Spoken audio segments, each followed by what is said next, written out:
PR পদ্ধতির যে নির্বাচন, এর সুবিধাটা তো জনগণের সুবিধা। আজকে জনগণ মাঠ পর্যায়ে জুলুম, নির্যাতন, হত্যা, ধর্ষণ, পেশিশক্তির প্রয়োগ, এমনকি দলীয়করণ, দলীয় বাণিজ্য, আমাদের প্রশাসন থেকে শুরু করে তৃণমূল থেকে শুরু করে সকল জায়গায় আমরা দেখি যেই দলটি ক্ষমতায় থাকে এই দলের ক্ষমতার কারণে অন্য সাধারণ জনগণ এরা জুলুম এবং নির্যাতনের শিকার হয়। পিআর পদ্ধতি যদি নির্বাচন হয়, একটা জাতীয় সরকার গঠন হবে, কোনো জনগণের একটা ভোটও নষ্ট হবে না।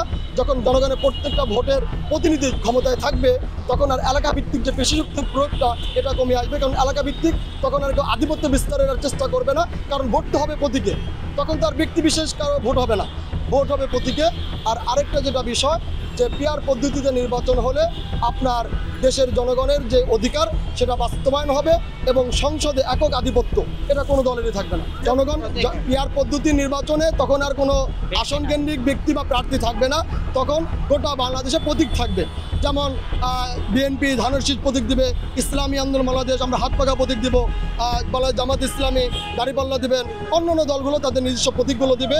জনগণ তাদের ভোটাধিকার প্রতীকে প্রয়োগ করবে এবং যেই প্রতীক যত পার্সেন্ট ভোট পাবে ওই পার্সেন্টেজ অনুপাতে তারা সংসদে তাদের সংসদ সদস্য পদ পাবে এবং এই সংসদ সদস্য যারা হবে তারা আসন কেন্দ্রিক তখন তারা দায়িত্বপ্রাপ্ত হবেন এবং জনগণের অধিকার নিয়ে কথা বলবেন।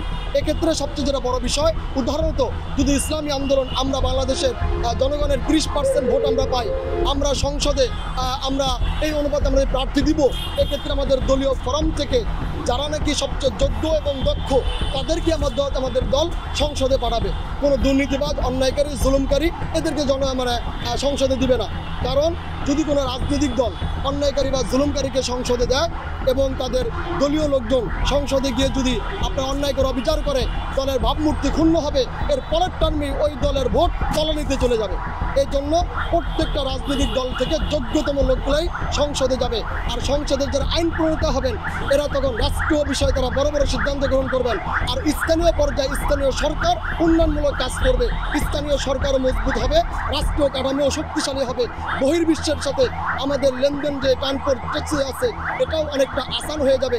কারণ এখন বহির্বিশ্বের লেনদেনটা করে যেই দল ক্ষমতা থেকে একটা দল, তখন বহির্বিশ্বের লেনদেনটা করবে বাংলাদেশের জনগণের 18 কোটি জনগণের প্রতিনিধি সবাই।